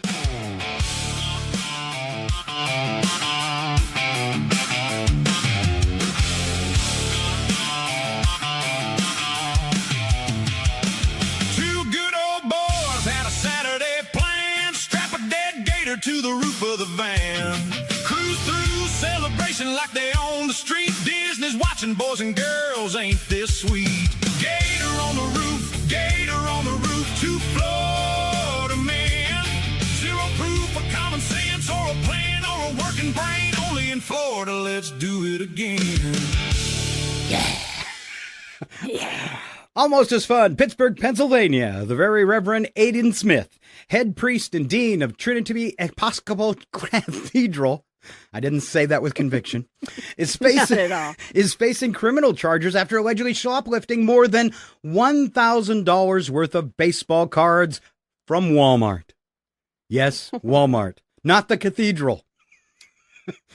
Which wouldn't have been stealing. Walmart. Charges were filed on March 11th after surveillance footage allegedly showed the Reverend concealing the cards. Notably, he was not wearing his vestments. Incognito. Suggesting this may not have been his first commandment violation. Because he dressed for the occasion. Investigators have not confirmed a motive, though thou shalt not steal is generally considered a key part of the job description. In his defense, he may have been trying to get closer to a higher power, specifically a rookie Mike Trout card. His congregation says they're praying for him, which, to be fair, is the one thing he should absolutely know how to do. I've entitled his song, Pearly Gates.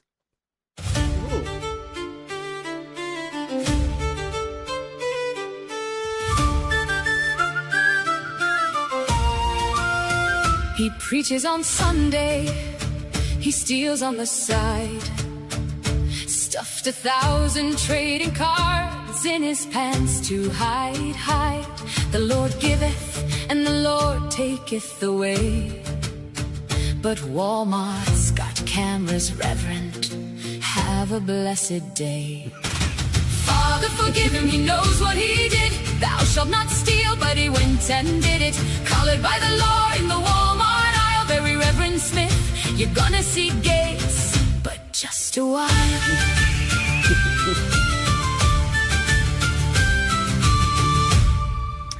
Hoping for Gates, but he got bars. You know what I love about that whole song is it has a really folky, pagany feel. Yes. Do you think I might have done that on purpose? Yes. Yes, I did. It's like you did it on purpose. Oops.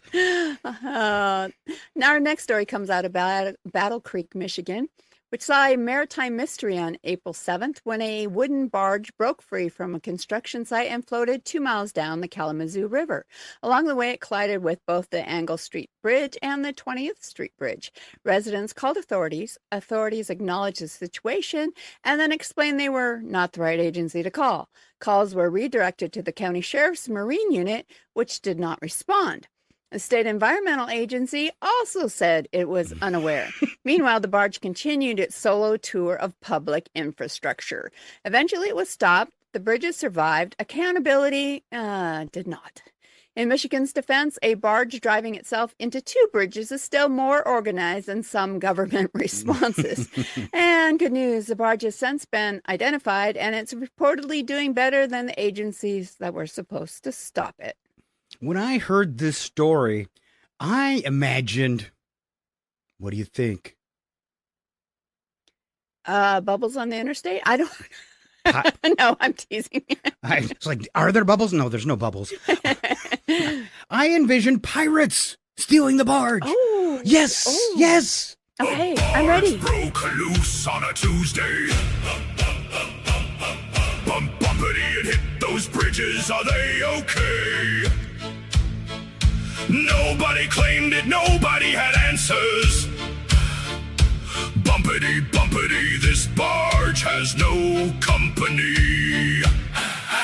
Nobody's barge, nobody's fault. The city said call the county. The county said halt. The state said they'd look into it someday. Meanwhile, that barge just floated away.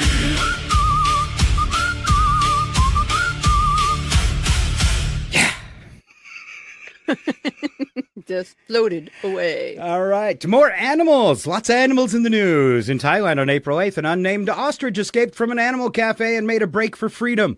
An animal cafe where you can go eat with wild animals. Okay. Yeah. It took a long break. Bird ran nearly 10 miles down a busy highway on foot at full speed, which for an ostrich is like 40 miles an hour. Right? This was before animal control finally caught up and safely captured it. Experts believe the ostrich simply evaluated its working conditions and resigned. The animal was unharmed. Several drivers, however, reportedly needed a moment to process what they had just seen. 10 miles on a highway at full speed. The ostrich now officially has better cardio routine than most of us and zero excuses. Authorities say it was safely returned to the cafe. Ostrich declined comment, but sources say it's already planning its next escape.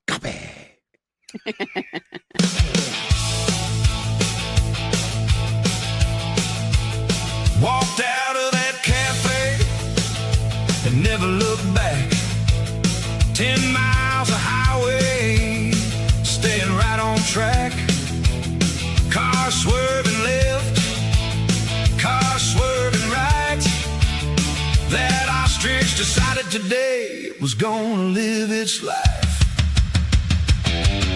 Run, ostrich, run. Run, ostrich, run. 10 miles of highway underneath the Thailand sun. Nobody's gonna cage what cannot be contained. Run, ostrich, run, you magnificent bird of fun. Run! Never thought a song about an ostrich could be cool.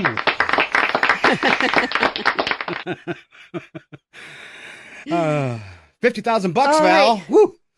All right. In Ohio, during the week of April 1st, a woman nearly threw away a winning lottery ticket worth $50,000. Why? Because she thought it was an April Fool's joke. The woman, who regularly plays with her mother, scratched the ticket, saw the prize, and assumed it couldn't possibly be real. Fortunately, she double-checked before tossing it, confirmed the win, and collected the money. Her mother, we're told, has been insufferably correct ever since. She thought $50,000 was a prank. Most of us have the opposite problem. Our actual lottery officials. Okay, sorry, that was my error.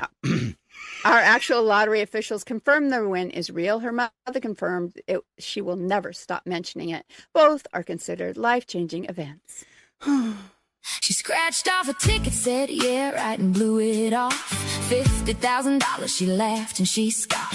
Mama said, girl, you might want to check twice. Now she's cashing that ticket and Mom's charging for advice. Every family dinner's just a victory lap, with Mom saying, told you, in a nonstop recap. She thought it was a joke, just an April Fool's line. Turns out she was holding like 50 grand the whole time. Life changed quick from a scratch and a grin. One got the money, one got the win. Yeah, the cash is real, but the lesson is brutal. Never doubt Mom, it's legally futile. Yeah, all right. On to Poland. Oh, I'm going to make some Polish people mad with this one. Oh, good. In Rybnik, Poland, on April 10th, a woman out jogging encountered something she absolutely did not expect: a large Central American rodent known as an agouti, just wandering down the road. Authorities confirmed the identification, which immediately raised two questions. Why is it here, and how did it get to Poland? Agoutis are native to Central and South America. Poland, not so much. Officials safely recovered the animal and have launched an investigation how a giant tropical rodent ended up in their jurisdiction, a sentence never before used in Polish law enforcement. No one knows how it got there. The agouti knows, and based on its expression, it's not talking. Authorities say the animal's doing fine. Jogger reportedly considering switching to a treadmill and never making eye contact with nature again. Could you imagine if you saw something that looked like a giant rat? Oh. That you need to run away from? I call this touching song the Poland Pig. He came from Central America, ended up in Rybnik. Nobody speaks his language, nobody has a fix. A jogger saw him trotting like he had somewhere to be.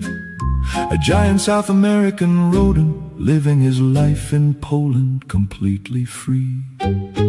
How did you get here? Oh, how did you get here? Giant guinea pig, so far from home, so far away. Why would you want to see your cousins in Poland anyway? Oh, boy. Ooh, see, I knew it would make some Polacks mad.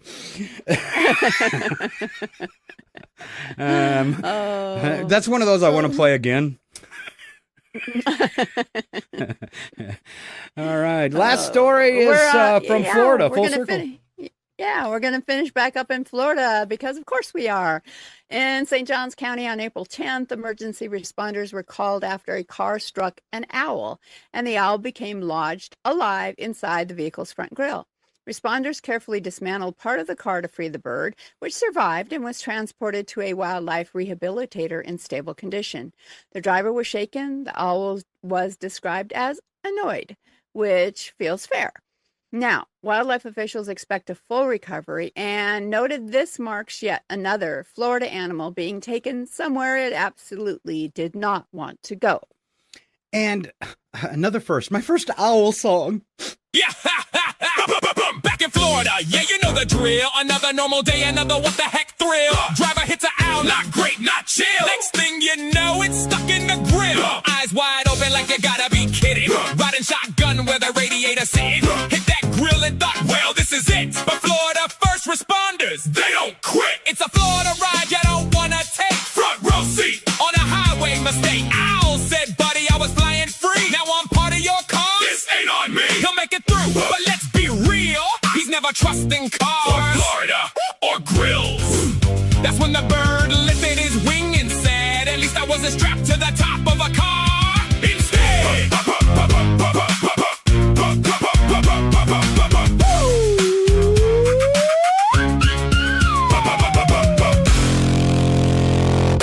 And that's your odd news for Tuesday. I want to thank everyone for being here today.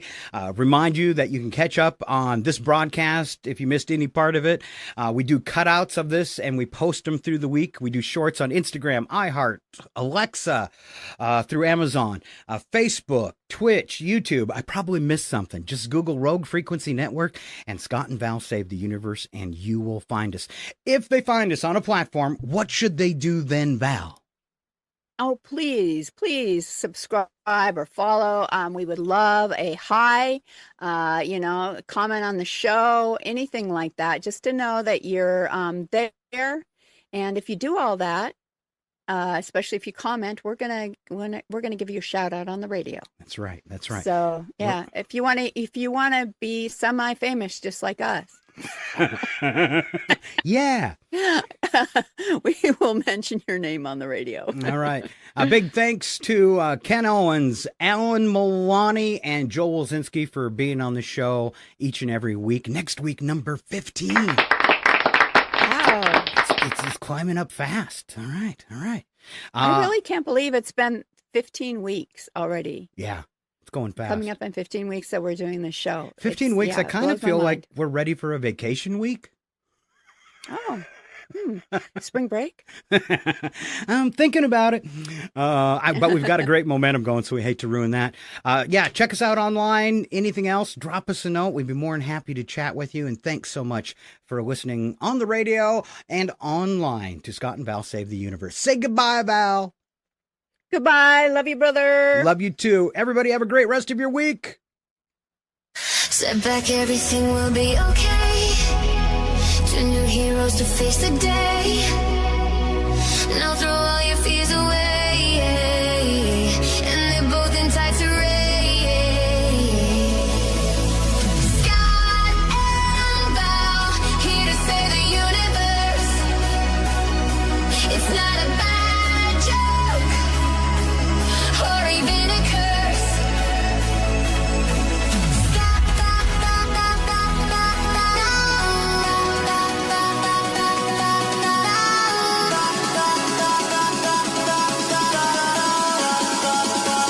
Scott and Val save the universe.